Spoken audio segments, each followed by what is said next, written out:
दोस्तों तो फिर से आज की वीडियो में आपका स्वागत है। हेलो दोस्तों, तो आज की वीडियो में आपका स्वागत है। आज फिर से हम लोग बात करने वाले हैं खरीफ की क्रॉप्स की। आज खरीफ की क्रॉप्स में आता है सोयाबीन।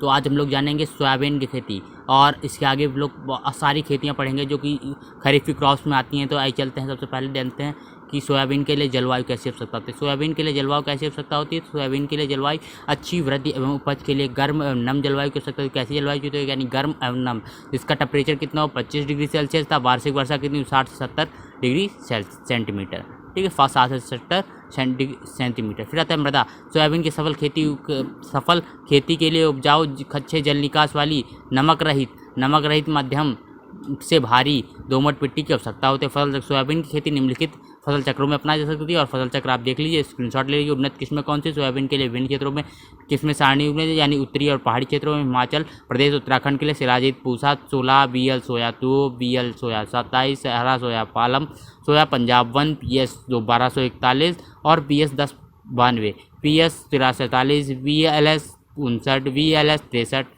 ठीक है, आगे चलते हैं। तो ये सारी वैरायटी कहाँ है, उत्तराखंड और हिमाचल प्रदेश के लिए। आगे चलते हैं, जानते हैं उत्तरी मैदानी क्षेत्रों के लिए वैरायटी कौन कौन सी है। जैसे पंजाब, हरियाणा, दिल्ली, उत्तर प्रदेश, बिहार, ठीक है, इनके लिए कौन सी है। जैसे PK 416, Pusa 16, PS 564, SL 295, SL 525, Punjab 1, PS 1024, PS 1042, DS 9712। मध्य भारत क्षेत्रों के लिए कौन से है, तो मध्य प्रदेश, राजस्थान, उत्तरी महाराष्ट्र और गुजरात। इसके लिए कौन से हैं, JS 9305, JS 9560, JS 335, NRC 7। ठीक है, दक्षिण क्षेत्र को लेकर सुनिए, दक्षिणी महाराष्ट्र आ गया, इसके अंदर कर्नाटक आ गया, तमिलनाडु आ गया और आंध्र प्रदेश आ गया। तो इसके लिए कौन सी हैं, को 1, ठीक है, को 2, MSC S 24, पूजा PS 1029, KHSB 2। ठीक है, उत्तरी पूर्वी क्षेत्र के लिए कौन से, तो बंगाल, छत्तीसगढ़, उत्तराखंड, उड़ीसा, आसाम, मेघालय। ठीक है, बिरसा सोयाबीन 1, ठीक है, इंदिरा सोया 9, प्रताप सोया 9, MAUS 71, JS 80 21। ठीक है, खेत की तैयारी कैसे करते हो, तो खेत की तैयारी सिंपली उसी तरीके से कैसे करते हैं खेत की तैयारी। तो आइए खेत की तैयारी देख लेते हैं। यानी खेत की तैयारी के लिए रबी की फसल कटाई के बाद मई के महीने में 3 वर्षों में एक बार गहरी जुताई, कितने वर्षों में, 3 वर्षों में एक बार गहरी जुताई करनी चाहिए एवं प्रत्येक वर्ष सामान्य जुताई करके खेत को खुला छोड़ देना चाहिए। यानी 3 वर्षों में एक बार गहरी जुताई और वैसे कैसे सामान्य जुताई करके खेत को खुला छोड़ देना चाहिए, जिससे क्या हो, कीट और बीमारी जो भी हो उसके अंदर वो सभी मर जाएं और खरपतवार का नाश हो जाए। बुआई से पहले खेत को 2 बार मिट्टी कल्टीवेटर या हैरो से पाटा चलाकर उसके ऊपर पाटा लगाकर, ताकि खेत समतल हो जाए। बुआई कैसे करनी चाहिए, तो सोयाबीन की खेती मुख्य रूप से खरीफ में होती है और रबी और जायद में भी कुछ क्षेत्रों में इसकी फसल की तैयारी की जा सकती है। तो किसी खरीफ में बोने वाले को हम जानेंगे। खरीफ में जून जुलाई सभी सोयाबीन क्षेत्रों में, यानी सभी सोयाबीन क्षेत्रों में कब करते हैं, खरीफ में जून जुलाई। उत्तरी पहाड़ी क्षेत्रों में जून में उगाते हैं। उत्तरी मैदानी क्षेत्रों में जून के मध्य से जुलाई के मध्य तक उगाते हैं। मध्य क्षेत्र में जून मध्य से जुलाई मध्य तक उगाते हैं। दक्षिण क्षेत्र में जून मध्य से जुलाई अंत तक उगाते हैं। ठीक है, उत्तरी पूर्वी क्षेत्र में जून मध्य से जुलाई मध्य के बीच होते हैं। और रबी नवंबर में, यानी कहाँ कहाँ बोते हैं, ये आपको इंपॉर्टेंट है, याद रखें। यानी मध्य भारत के कुछ क्षेत्रों, दक्षिण भारत के लिए सभी सोयाबीन क्षेत्रों में, यानी दक्षिण भारत के सभी सोयाबीन क्षेत्रों में सोयाबीन किस समय उगाते हैं, नवंबर में। ठीक है, जायद फरवरी 5 में दक्षिण भारत के सभी सोयाबीन क्षेत्रों में। यानी दक्षिण भारत में जायद और रबी में वो होती हैं किस समय, आपको ये पता लग गया है, ये आपके लिए इंपॉर्टेंट है। ठीक है, आगे चलते हैं। तो आगे अब हम जानते हैं बीज की मात्रा। सोयाबीन के लिए कैसे बीजों की आवश्यकता होती है। सोयाबीन की सफल खेती के लिए बीज को उपयुक्त मात्रा होनी चाहिए। ठीक है, छोटा दाना वाला 60 से 65 किंगरा, ठीक है, प्रति हेक्टेयर। मध्यम दाना वाला 70 से 75 किंगरा प्रति हेक्टेयर। मोटा दाना वाला 80 से 85 किंगरा प्रति हेक्टेयर। बीजोपचार, बुआई से पहले 2 ग्राम थीरम प्लस 1 ग्राम कार्बनडाजियम प्रति किंगरा बीज के हिसाब से कर देना चाहिए। फिर आता है सामान्यतः जीवाणु टीके को 5 किंगरा प्रति किंगरा बीज की दर से उपचारित करना चाहिए। किससे, राइजोबियम, ठीक है, राइजोबियम एवं PSB जीवाणु के टीके से बीज उपचारित करना चाहिए। यानी कि ठीक है, क्योंकि क्या होता है, राइजोबियम जो जीवाणु होता है वो क्या होता है, उसकी जो लेग्यूमिनेसी कुल की फसलें हैं उनके गांठों में आकर उनको क्या करता है, उस नाइट्रोजन का स्थिरीकरण करता है, जिससे क्या होगा, हमारे पौधे को नाइट्रोजन ज़्यादा मिलेगी। और जब हम फसल को समाप्त कर देंगे, यानी फसल ले लेंगे उसमें से और उसके बाद उसी का हरी खाद बना देंगे, तो उससे क्या होगा, हमारी मिट्टी को भी लाभ होगा। ठीक है, आपको इतना याद रखना है, क्योंकि पूछा जा सकता है राइजोबियम कल्चर क्या है। तो राइजोबियम कल्चर क्या है, राइजोबियम कल्चर लेग्यूमिनेसी कुल की फसलों में कल्चर के रूप में लगाया जाता है। इसकी मात्रा 5 ग्राम प्रति किलोग्राम बीज की दर से उपचारित करते हैं। ठीक है। और ये करता क्या है, नाइट्रोजन का फिक्सेशन यानी नाइट्रोजन का स्थिरीकरण करता है। विधि, सोयाबीन की बुआई कतारों में करनी चाहिए। कतारों से कतारों की दूरी उत्तर भारत के क्षेत्रफल में 45 से 60 सेंटीमीटर, अन्य क्षेत्रों में 30 से 45, सब पौधे से पौधे की दूरी 5 सेंटीमीटर, बुआई में 3 से 4 सेंटीमीटर की गहराई रखते हैं। पोषक तत्व प्रबंधन, यानी पोषक तत्व प्रबंधन कितना हो चाहिए, यानी अगर आपके पास गोबर की खाद है तो 5 से 10 टन प्रति हेक्टेयर अच्छी गोबर की सड़ी खाद देनी चाहिए। गोबर की खाद 20 से 25 दिन पहले देनी चाहिए, खेत में अच्छी तरह मिला देनी चाहिए। नाइट्रोजन कितनी देनी, 20 से 25 ग्राम, यानी नाइट्रोजन फिक्सेशन तो हमारा राइजोबियम करेगा। फास्फोरस 60 से 80 ग्राम प्रति हेक्टेयर देनी चाहिए। पोटास 40 से 50 ग्राम देनी चाहिए। और जिप्सम यानी गंधक 20 से 25 ग्राम प्रति हेक्टेयर देना चाहिए। ठीक है, अगर फास्फोरस सुपर फास्फेट से दिया गया हो तो अलग से देने की आवश्यकता नहीं है। अगर मिट्टी की जांच करके खाद दे रहे हैं तो खाद की मात्रा उसके हिसाब से ज़्यादा कम कर सकते हैं। यानी ये मानक है। अगर आप मिट्टी की जांच नहीं कराते तो इस प्रकार से ले सकते हैं। अगर आप मिट्टी की जांच कराते हैं तो जितना बताया जाए उतना ही डालें। ठीक है, तो गोबर की खाद डालने के लिए समय से 150 200 ग्राम प्रति हेक्टेयर के हिसाब से जिप्सम का प्रयोग कर सकते हैं। फिर खरपतवार प्रबंधन, वर्षा ऋतु की वर्षा के मौसम में फसल होने के लिए सोयाबीन खरपतवार समस्या अधिक होती है। खरपतवारों के कारण उत्पादन में 30 से 70% तक की कमी होती है। ठीक है, खरपतवार का नियंत्रण निम्नलिखित प्रकार से किया जा सकता है। तो यह जानते हैं निम्नलिखित प्रकार वो कौन कौन से हैं। तो यह जानते हैं ये कुछ रसायन दिए गए हैं, तो आप चाहें तो रासायनिक विधि जैसे फ्लूक्लोरीन या ट्राइफ्लोरीन 1 ग्राम प्रति किग्रा के बीज बुआई से पहले, या एपेडामेथिलीन 1 ग्राम प्रति किग्रा प्रति हेक्टेयर कर सकते हैं। ठीक है, छिड़काव कर देंगे, जिससे क्या होगा, फसल में जो कि खरपतवार होंगे वो पहले ही नष्ट हो जाएंगे, तो वो आगे नहीं। फिर दोबारा खरपतवार की वृद्धि होने पर क्या नष्ट करने के लिए बुआई के 30 से 45 दिन बाद गुड़ाई करनी चाहिए। जल प्रबंधन, सोयाबीन में सिंचाई की आवश्यकता मिट्टी के प्रकार, तापमान और वर्षा पर निर्भर करती है। लंबे समय तक वर्षा न होने पर सिंचाई करते हैं। सोयाबीन में 3 क्रांतिक अवस्थाएं होती हैं, पौध अवस्था, फूल आने पर एवं दाना भरते समय। आपको याद रखना है क्रांतिक अवस्थाएं कौन कौन सी होती है, पौध अवस्था, फूल आने की अवस्था और दाना भरने पर।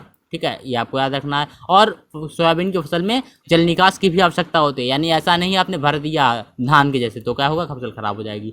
ये सब इंपॉर्टेंट है, ये सब लिख के आना है आपको। कीट प्रबंधन चक्र, तो सबसे पहला कौन सा है, चक्र, भृंग, तना, मक्खी व अन्य मिट्टी में निवास करने वाले कीटों का प्रबंधन करें। फॉरेट 10G 10 ग्राम प्रति हेक्टेयर के हिसाब से बुआई के समय उर्वरक के साथ मिला देना चाहिए।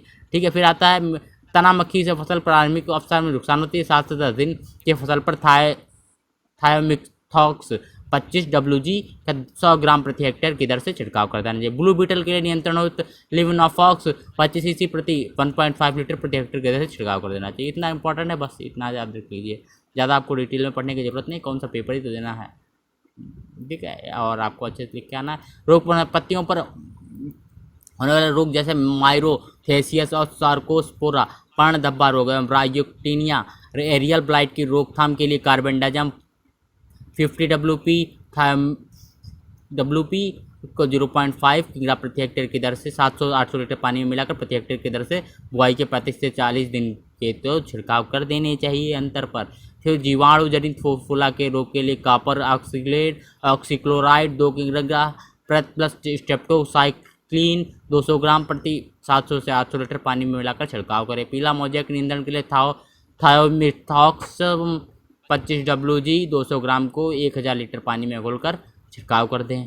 ठीक है, और कटाई एवं गड़ाई, कटाई एवं गहाई, सोयाबीन की पत्तियां रंग पीले एवं फलियां रंग पीला या भूस हो जाए तो फसलों को काट लेना चाहिए। कटाई के बाद 4 से 5 दिन तक खेत में ही सूखने देने, ताकि दानों में नमी की मात्रा कम होकर 13 से 40% हो जाए। इसके बाद इसकी गहाई कर लेनी चाहिए। या ध्यान रखना चाहिए कि थ्रेशर की गति 300 से 400 RPM ही रखी जाए, ताकि गति पर बीजों का नुकसान हुआ। उपज अगर सही किस्म चुनकर सही गतिविधियाँ की जाएँ तो 20 से 25 कुंटल प्रति हेक्टेयर उपज प्राप्त हो जाती है। ठीक है, आपको तो अगला हम जानते हैं तेल के बारे में। तिल की जलवायु कौन सी होती है, तो तिल की जलवायु तिल उष्ण और उपोष्ण क्षेत्र की फसलों में उगाया जाता है। ये आमतौर पर 1250 मीटर तक ऊंचाई पर उगाया जाता है। 37 से 30 डिग्री सेल्सियस 37 से 33 डिग्री सेल्सियस तापमान और 500 से 600 mm वर्षा होनी चाहिए। ठीक है, मृदा, तिल हल्की भूमि से लेकर भारी सफलतापूर्वक उगाया जाता है। इसका pH कितना होता है, 6 से 7.5। अम्लीय तथा क्षारीय मृदाओं में तिल की खेती अनुपयुक्त होती है, यानी अम्लीय और क्षारीय मृदाओं में नहीं उगा सकते। खेत की तैयारी, बुआई से पहले एक बार मिट्टी पलटने वाले हल से जुताई करने पर के बाद 2 से 3 बार हैरो या देसी हल से जुताई करनी चाहिए। हल चलाने के बाद पाटा अवश्य लगाना चाहिए। फसल प्रक्रिया ये सब आप पढ़ लेंगे। ठीक है, उन्नत किस्म किसी भी फसल के लिए क्यों अधिक उपज लेने के लिए उन्नत किस्मों का विशेष योगदान होता है। विभिन्न राज्यों में खरीफ, रबी, अर्ध रबी, जायद मौसम के लिए तिल के अति गुण संपन्न किस्मों का विवरण सारणी एक में दिया गया। ये सारणी आप पढ़ सकते हैं, जूम किए दे रहे हैं हम, इसका स्क्रीनशॉट ले लीजिए। ठीक है, चलो हम थोड़ा बहुत आपको बता देंगे इसके विषय में। जैसे आइए चलते हैं। पश्चिम बंगाल खरीफ मई के अंत में जून के अंत तक। ठीक है, उमा पंजाब तिल 1 RT 125। ठीक है, हिमाचल प्रदेश में जायद फरवरी मार्च में उगाया जाता है, ये सब भी इन्हीं में आ जाएंगे। ठीक है, फिर उत्तराखंड में रबी नवंबर सितंबर में हो जाता है। महाराष्ट्र में खरीफ जून मध्य से जुलाई, जायद में फरवरी और रबी में सितंबर अक्टूबर। फूले तिल 1 Tapti Padma RT 54 RT 103 NDM 1। ठीक है, राजस्थान में खरीफ जून के अंत से जुलाई के अंत तक बोया जाता है। जैसे प्रताप TS 25 TS 13 RT 46। ठीक है, T 54 और RT 103 RT 125। गुजरात में खरीफ जून के अंत से जुलाई के पहले सप्ताह तक होता है। जायद जनवरी फरवरी अर्ध रबी अगस्त के अंत तक। गुजरात तिल नंबर 1 गुजरात तिल नंबर 2 RT 54 RT 103 पूर्वा 1 RT 103। फिर मध्य प्रदेश में खरीफ जुलाई के दूसरे पखवाड़े में, जायद फरवरी अंत से मार्च शुरू तक। N32 JT 2 TKG 21 TKG 22। ठीक है, तमिलनाडु में खरीफ जून जुलाई में होते हैं। ठीक है, तमिलनाडु और केरल में रबी में नवंबर दिसंबर, अर्ध रबी में अगस्त सितंबर और जायद में जनवरी फरवरी। इसकी कौन सी प्रजातियां हैं? TMV 4 TMV 5 TMV 6 VRI 1। ठीक है, आंध्र प्रदेश में खरीफ जून जुलाई में होते हैं, जायद में जनवरी के दूसरे पखवाड़े में। Gauri Madhavi T 85 RT 54 RT 103 Gauri. ठीक है, अगली बिहार उड़ीसा में खरीफ जून जुलाई और जायद में फरवरी में होते हैं। कृष्णापटना 64 कांके सफ़ेद विनायक कलिका, ये कुछ प्रजातियां हैं जो बिहार उड़ीसा में हो सकते हैं। उत्तर भारत में खरीफ जुलाई के प्रथम पखवाड़े में बोते हैं। पंजाब तिलवन RT 125, हरियाणा तिलवन शिखर T 112। ठीक है, ये हो गई कुछ वैरायटीज। अब जानते हैं, तो यहाँ पे कुछ वैरायटीज दी गई हैं, आप चाहें तो पढ़ सकते हैं। कि पोषक तत्व एवं प्रबंधन। तो आ जाते हैं पोषक तत्व कितना होना चाहिए। तो पोषक तत्व कितना होना चाहिए? नाइट्रोजन क्षेत्रों में 40 से 50 किग्रा नाइट्रोजन, 20 से 30 किग्रा फास्फोरस और 20 से 20 किग्रा पोटाश प्रति हेक्टेयर। अगर आप कार्बनिक खादें यहाँ जरूर डाल दें, क्योंकि पोषक तत्व प्रबंधन में आप ये जरूर लिख दें, अगर आपके पास गोबर की खाद है तो 5 से 10 टन गोबर की खाद 20 से 25 दिन पहले मिला देनी चाहिए। सड़ी गोबर की खाद अच्छी तरह मिला देनी चाहिए। फिर असली वर्षा आधारित क्षेत्रों में 20 से 25 किग्रा नाइट्रोजन, 15 से 20 किग्रा प्रति हेक्टेयर फास्फोरस की आवश्यकता है। मुख्य तत्वों में 10 से 20 किग्रा प्रति हेक्टेयर गंधक का भी उपयोग कर लेते हैं। ठीक है, आगे चलते हैं। जल प्रबंधन कैसा होना चाहिए, यानी जल प्रबंधन वैसे तो जानते हैं जल प्रबंधन अगर सिंचित क्षेत्रों में है तो ज़्यादा वर्षा पे आधारित है, तो वर्षा पे आधारित है, तो अगर ज़्यादा कमी हो तो भी 5 से 6 सिंचाई कर देनी चाहिए और 2 सिंचाई 20 से 25 दिन के अंतर पर करनी चाहिए। बाद में सिंचाई 10 से 15 दिन के अंतराल पर करनी चाहिए। रबी के मौसम 4 से 5 सिंचाइयाँ आवश्यकता पड़ती है। ठीक है, खरपतवार प्रबंधन। खरपतवार के लिए क्या, तिल की फसल में खरपतवार से बहुत नुकसान होता है, अतः फसल में अधिक उपज लेने के लिए फसल की बुआई के बीच 25 से 30 दिन तक खरपतवार से मुक्त रखें। सामान्यतः 2 निराई के करने से खरपतवारों पर नियंत्रण हो सकता है। पहली निराई गुड़ाई फसल बोने से के 15 से 20 दिन के अंदर रखनी चाहिए। अगर आपको खरपतवार प्रबंधन में कुछ नहीं समझ में आ रहा है तो आप सिंपल से लिख दीजिए कि निराई गुड़ाई करके फसल को 20 से 25 दिन तक खरपतवार से दूर रखें। उसके बाद क्या होगा, फसल अपने आप ही खरपतवार को उगने नहीं देगी। आप ये इंपॉर्टेंट चीज़ हैं, आप ये इनको याद रखें। फिर कटाई एवं मड़ाई याद रख लेते हैं। पौधे की कटाई मड़ाई कब करते हैं, तो पौधे की फलियां जब चटकने शुरू हो जाएं लगें और फलियों के पत्ते रंग पीला पड़ जाए तब फसल की कटाई कर लेते हैं। फसल को काटकर 4 से 5 दिन तक धूप में सुखाकर मड़ाई करनी चाहिए। ठीक है, मड़ाई करते हैं तो उपज कितनी होती है जान लेते हैं। अगर किसान 10 से 12 कुंटल प्रति हेक्टेयर, बल्कि अंतर्राष्ट्रीय बाजार में काफ़ी मांग है। इसकी जो तिल है हमारा, वो उसकी भारत में ही नहीं बल्कि अंतर्राष्ट्रीय बाजार में भी काफ़ी मांग है। तो हमको तिल का करना चाहिए, उगाना चाहिए, जिससे क्या होगा, हमको लाभ होगा। तो ये आपको याद रखना है। तो आइए आगे चलते हैं, आगे देखते हैं कौन सी हम फसल पढ़ने वाले हैं। तो अगली फसल हमारी कौन सी है, तो अगली फसल हमारी अरंडी की फसल। ये ज़्यादा इंपॉर्टेंट तो नहीं है, फिर भी हम इसमें कुछ फैक्ट्स बता देते हैं जो आपके लिए लाभदायक होंगे।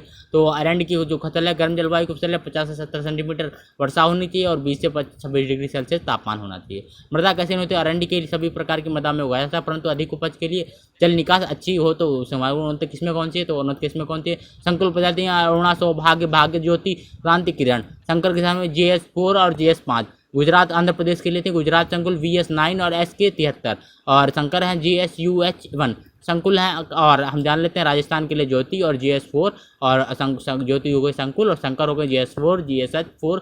और यहाँ पे हम शंकर और संकुल के विषय में आपको बताते हैं। शंकर क्या होती हैं, जो कि हाइब्रिड होती हैं और उनको एक बार ही यूज़ कर सकते हैं, दोबारा अगर यूज़ करते हैं तो इनकी उपज क्षमता में कमी हो जाएगी। और संकुल क्या होते हैं, इनको 3 से 4 साल तक यूज़ कर सकते हैं इनके बीजों को, तो भी इनमें कोई दिक्कत नहीं होगी। ठीक है, ये आपको याद रखें ना। फसल प्रणालियाँ। अरंडी की शुद्ध एवं अंतर फसली की खेती की है। जैसे अंतर फसली खेती में अरंड को अरहर, मूंग, उड़द, ग्वार, मूंगफली, सोयाबीन, तिल, मिर्च, बाजरा आदि फसलों में उगाया जा सकता है। तो कतार तो अरंडी प्लस अरहर अगर कतारों में होते हैं तो इस तरीके से इसका अनुपात होगा। बोलें खेत की तैयारी वर्षा के स्तर वर्षा के शुरू होते ही खेत की अच्छी तरह से तैयारी करते हैं। गर्मी में उथली मिट्टियों की खेती की गहरी जुताई के लिए अति उपयुक्त है। बुआई से पहले खेत को 2 से 3 बार हरे से बुआई। बरानी क्षेत्र में खरीफ फसल की बुआई के लिए जून के दूसरे पखवाड़े की दक्षिण राज्य में उपयुक्त पाएगा। गुजरात, राजस्थान और अन्य राज्यों में जुलाई के प्रथम पहले पखवाड़े में अरंडी की खेती की जाती है। फिर आते हैं बीज की मात्रा और बुआई की बीज की मात्रा देख लेते हैं कितनी भाई बीज बोओगे। तो बीज की मात्रा कितना होता है?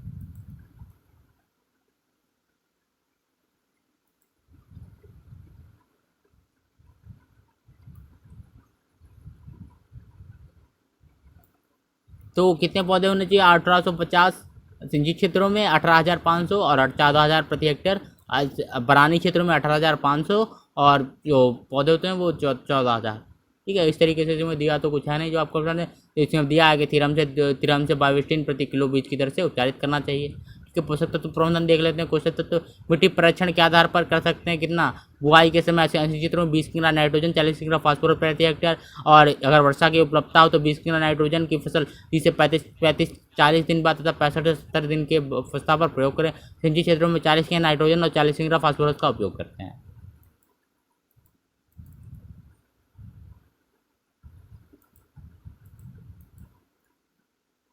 अगर वर्षा ना हो तो उसमें 1-2 सिंचाई कर देते हैं या फिर 6 से 7 सिंचाई इसमें मानी जाती है। और 55 दिन के बाद फसल की सिंचाई करें। ठीक है, बुआई के 55 दिन बाद फसल की सिंचाई करना चाहिए। उसके बाद 20 से 25 दिन के अंतराल पर सिंचाई करते हैं।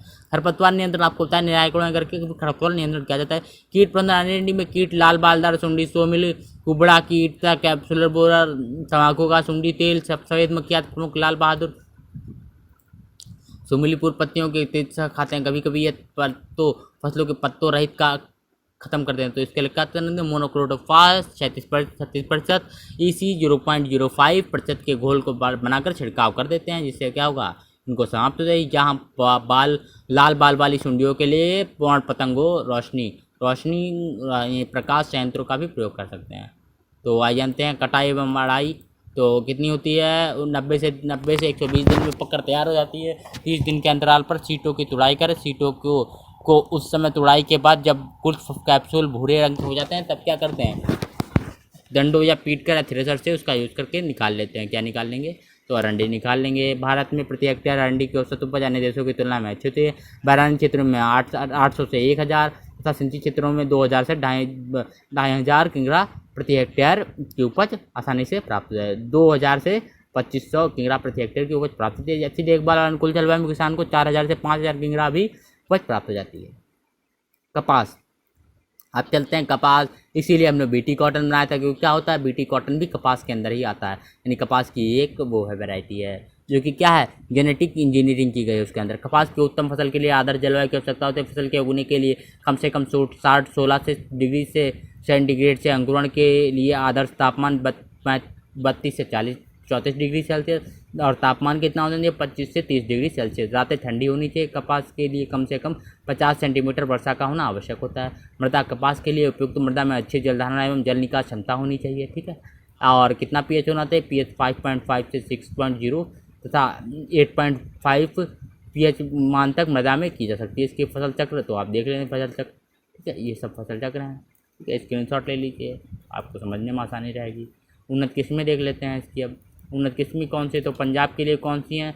तो FL 286, FL 286, LS 886, F 414। Haryana के लिए H 1177 और 17, HS 45, HS 6। राजस्थान के लिए गंगानगर अगैती, बीकानेरी नरमा, RS 875, 8 पूसा 86। पश्चिमी उत्तर प्रदेश के लिए विकास। मध्य क्षेत्र के लिए मध्य प्रदेश कड़वा 3, KC 94 2। महाराष्ट्र के लिए PKV 081, LRK 560, 516। गुजरात के लिए गुजरात कॉटन 12, गुजरात कॉटन 14। ठीक है, ये तो कौन सी हो गई हमारी? अमेरिकन कपास की, गोसिपियम हिर्स्टम की। अब देसी कपास की इसी तरीके से जान लेते हैं। पंजाब के लिए LD 230 और LD 327। हरियाणा के लिए DS1, DS5 और राजस्थान के लिए RG8, पश्चिमी उत्तर प्रदेश के लिए लोहित, मध्य प्रदेश के लिए मालजीरी और महाराष्ट्र के लिए P128, 183, AK4 रोहिणी, गुजरात के लिए गुजरात कॉटन 15, गुजरात कॉटन 11। ठीक है, ये आपको याद रखना है। ये सब संकर है, तो संकर को आप अगर चाहें तो स्क्रीनशॉट ले सकते हैं। ठीक है, तो आगे चलते हैं हम लोग।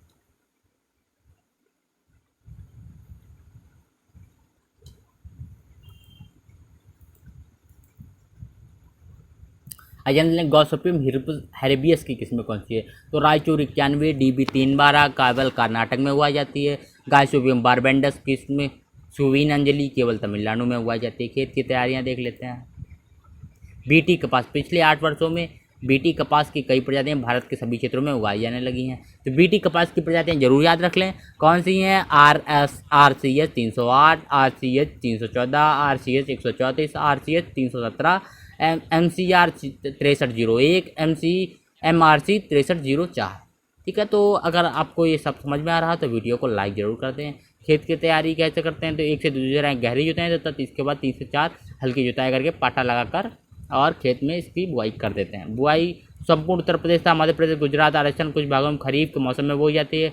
वर्षा आधारित में बुआई जून जुलाई में करते हैं। जिन क्षेत्रों में सिंचाई की सुविधा होती है उन क्षेत्रों में अप्रैल में ही इसकी बुआई शुरू कर देते हैं। अमेरिकी जुताइयों की जो बुआई देसी जुताइयों से कुछ पहले कर दी जाती है। ठीक है, ये सब आप याद रखेंगे। अमेरिकी की देसी बुआई से पहले बुआई अमेरिकी जातियों की पहले कर दी जाती है। फिर ये कुछ दिया है अंतरण। बीजोपचार देख लेते हैं। तो बीज बोने से पूर्व मिट्टी में गोबर तराक के मिट्टी से रगड़ कर जिसमें उनके रुआ फज नष्ट हो जाए। ठीक है, मिट्टी में रगड़ देते हैं इनके बीजों को, जिससे क्या उनके रुआ फज नष्ट हो जाए, वे आपस में चिपकते नहीं। इससे बीज बोने में सुविधा रहती है। बीजों को के रुए अम्लीय उपचार से भी नष्ट किए जाते हैं। इसके लिए मिट्टी के बर्तन में 1 किग्रा कपास का बीज लेकर 100 ml सांद्रित सल्फ्यूरिक अम्ल डालकर लकड़ी या कांच की छड़ी से अच्छी तरह 2 से 3 मिनट लाते हैं। इसके ऐसा करने से कपास के बीज को पूरे रुए नष्ट हो जाते हैं। इसके बाद इसमें साफ पानी डालकर बीजों को 2 से 3 बार अच्छी तरह धोते हैं। इसके बाद बीजों को कैल्शियम कार्बोनेट के घोल 112.5 gram sodium carbonate plus 2.5 litre पानी में डुबा कर निकाल लेते हैं। इससे बीज में अम्लीय प्रभाव नष्ट हो जाता है। इसके बाद बीज को 1 से 2 बार अच्छी तरह से धोते हैं और हल्के छोटे और कटे हुए बीजों को सावधानीपूर्वक निकाल देना चाहिए। भारी बीजों को आसानी से अलग छांटा जा सकता है और कनस्तर पानी में भरकर लगभग 1.5 किग्रा नमक डालकर इसमें बीज डाले जा सकते हैं। इससे बीज ऊपर तैरने लगते हैं। वे हल्के और घटिया गुणवत्ता के होते हैं अतः उनको पशुओं को खिलाने के काम में लाया जाता है। जो बीज भारी होते हैं उन नीचे बैठ जाते हैं। केवल उन्हीं बीजों को बोने में प्रयोग करना चाहिए। तो यदि 2 से 3 दिन बिजाई करनी हो तो छाया में उनको सुखाने के बाद ही रखना चाहिए। क्योंकि क्या होगा, अगर छाया में नहीं सुखाएंगे 2 से 3 दिन बिजाई करेंगे तो क्या होगा, उनमें फफूंदी आ जाएगी यानी कवक लग जाएगा। अंतरण क्रियाएं क्या होती हैं जानते हैं। कपास में फैलने वाली बढ़ोतरी वाली फसलें पौधे गिरने से पैदावार कम हो जाती है और गुणवत्ता का भी ह्रास होता है। कपास गिरने की जड़ों का भारी नुकसान पहुंचता है और उनके द्वारा पोषक तत्वों का अवशोषण कम हो जाए, जिससे बढ़वार रुक जाती है। अतः यह आवश्यक है कि कपास को सीधा खड़ा रखा जाए। इसके लिए कपास में पौधे के मिट्टी चढ़ाई जाती है। मिट्टी चढ़ाने के लिए 60 दिन के लगभग हो जाए तो पूरा कर लेना चाहिए। यदि क्रिया देसी हल मेड़ बनाने वाले यंत्र या कसौले से की जा सकती है। ऐसा करने से मिट्टी चढ़ाने के साथ साथ खरपतवार भी नष्ट हो जाती है। कपास की रुपाई क्या होती है? तो इसके लिए 4x6 पॉलीथीन थैलियों में तैयार की जाती है। पॉलीथीन थैलियाँ गोबर की खाद और मिट्टी 1:1 अनुपात में भरते हैं। एक थैली में 2 से 3 बीज डालकर आवश्यकता अनुसार पानी देकर पौध रुपाई के लिए 2 से 3 सप्ताह तैयार हो जाती है। या विधि जहाँ पौधे मर जाते हैं गैप फिलिंग उन जगहों को लगाने के लिए करते हैं। पोषक तत्व प्रबंधन क्या होता है? तो वर्षा आधारित देसी कपास के लिए 40 किग्रा नाइट्रोजन, 20 किग्रा फास्फोरस प्रति हेक्टेयर। वर्षा आधारित अमेरिकन कपास के लिए 60 किग्रा नाइट्रोजन, 30 किग्रा फास्फोरस, 30 किग्रा पोटास प्रति हेक्टेयर आवश्यकता होती है। वर्षा आधारित संकर कपास के लिए 90 किग्रा नाइट्रोजन, 45 किग्रा फास्फोरस और 45 किग्रा पोटास प्रति हेक्टेयर आवश्यकता होती है। सिंचित अमेरिकन कपास के लिए 120 किग्रा नाइट्रोजन, 60 किग्रा फास्फोरस, 60 किग्रा पोटास प्रति हेक्टेयर आवश्यकता होती है। सिंचित संकर कपास के लिए क्या होता है? 150 किग्रा नाइट्रोजन, 75 किग्रा फास्फोरस और 75 किग्रा पोटास प्रति हेक्टेयर चाहिए होता है। जल प्रबंधन देख लेते हैं कपास का कैसा जल प्रबंधन होता है। तो कपास क्या होता है? कपास केवल 35% भाग ही सिंचित है। कपास के अंदर कुल क्षेत्रफल का 35% भाग ही सिंचित है। तो यानी 3 से 4 यदि अंकुरण ठीक ना हो तो 8 से 10 दिन बाद ही सिंचाई करने की, अन्यथा पहली सिंचाई 3 से 4 सप्ताह बाद की जाए। पहली सिंचाई हल्की देनी चाहिए क्योंकि उस समय पौधे छोटे होते हैं और उनकी जड़ें गहरी नहीं होती। इसके बाद वर्षा ना होने पर 3 से 4 सप्ताह के अंतराल पर पानी देना चाहिए। कपास की अच्छी पैदावार के लिए फूल आते समय तथा फल बनते समय नमी की पर्याप्त मात्रा होनी चाहिए, अन्यथा फल झड़ जाते हैं। अंगूर फल अगर फूल बनते समय पौधे की अधिक वानस्पतिक बढ़वार हो रही हो तो पानी का नियंत्रण सही तरीके से करना चाहिए ताकि फूल अधिक लगें। सामान्यतः कपास का 700 से 1300 mm पानी की आवश्यकता होती है। देसी कपास के लिए अंतिम सिंचाई सितंबर में, अमेरिकन कपास के लिए अक्टूबर में करनी चाहिए। इसके बाद सिंचाई करने से पौधों की वानस्पतिक बढ़वार रुक जाती है। खरपतवार प्रबंधन तो पहली या दूसरी सिंचाई के बाद निराई गुड़ाई खरपतवार खुरपी से करें। दूसरी निराई गुड़ाई खुरपी या कसोला या देसी हल से की जानी चाहिए। ऐसे क्षेत्रों में कई बार निराई की जा सकती है। ये हो गया। अब जान लेते हैं कीट प्रबंधन। कपास में फसलों में फल छेदक, रस चूसने वाले, पेटी लपेटक आदि कीट को प्रबंधन हो जाते हैं। पत्ती लपेटने वाले कीट तो उनके लिए क्या 1 ग्राम गर्मियों में गहरी जुताई या प्यूपा धूप से नष्ट हो जाते हैं। इसके अलावा को एकत्रित कर नष्ट कर देना चाहिए। फसलों पर पत्ती लपेटने वाले कीट दिखाई देने पर अंडा पैरासाइट डाइकोग्रामा 1.5 लाख प्रति हेक्टेयर की दर से खेत में प्रयोग करना चाहिए। फसल पर कीट प्रकोप दिखाई देने पर एंडोसल्फान 35 cc 1500 से 2000 ml प्रति हेक्टेयर सक्रिय तत्व का इनके प्रकोप से बचा सकते हैं। फल भेदक या बेलवर्म।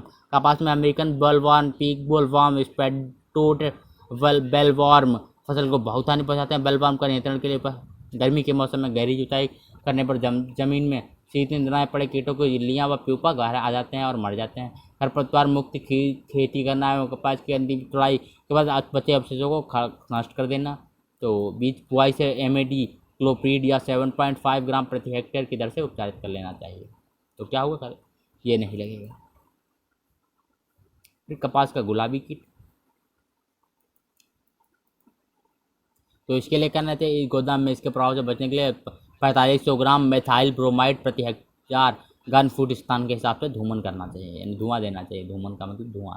चुनाई यानी कपास के फूल काफ़ी लंबे अवधि तक आते हैं। सभी फलों की फूल एक साथ नहीं आते और प्रत्येक पौधे पर सारे फूल एक साथ नहीं आते। फसल बोने के 2 से ढाई महीने बाद फूल खिलने शुरू हो जाते हैं। फूलों के साथ ना खिलने के कारण कपास की चुनाई काफ़ी समय तक चलती रहती है। जब काफ़ी संख्या में गुल पक जाएँ तो पहली चुनाई की जाती है। इसके बाद दोबारा जब सारे फूल और गुल पक जाएँ तो उनको चुनना चाहिए। इस बार चुनाई कई बार करनी पड़ती है, आमतौर पर 3 से 4 बार चुनाई की जाती है। चुनाई कितने बार करनी चाहिए या कपास की वर्षा एवं पंक्तियों की दूरी आदि पर निर्भर करता है। उत्तरी भारत में सिंचित फसल की चुनाई अक्टूबर से नवंबर तक तथा असिंचित फसल में अक्टूबर से दिसंबर तक चुनी जाती है। ठीक है। उपज कितनी होती है, तो BT कॉटन के पहले असिंचित फसल की उपज 8 से 10 क्विंटल प्रति हेक्टेयर, संकर किस्मों की 10 से 15 क्विंटल प्रति हेक्टेयर तथा सिंचित और संकर उपज की 20 से 25 क्विंटल प्रति हेक्टेयर और BT कपास की बाजार उपयुक्त जलवायु के क्षेत्र में 15 क्विंटल प्रति हेक्टेयर होती है। ठीक है। तो आज की वीडियो में इतना ही। अगर वीडियो अच्छी लगी हो तो लाइक, शेयर और चैनल को सब्सक्राइब कर दें। जो आज हम लोग पहले ही पढ़ चुके हैं तो इसलिए हम लोग इसको नहीं पढ़ेंगे। ठीक है। तो अगर वीडियो अच्छी लगे तो लाइक कर सकते हैं।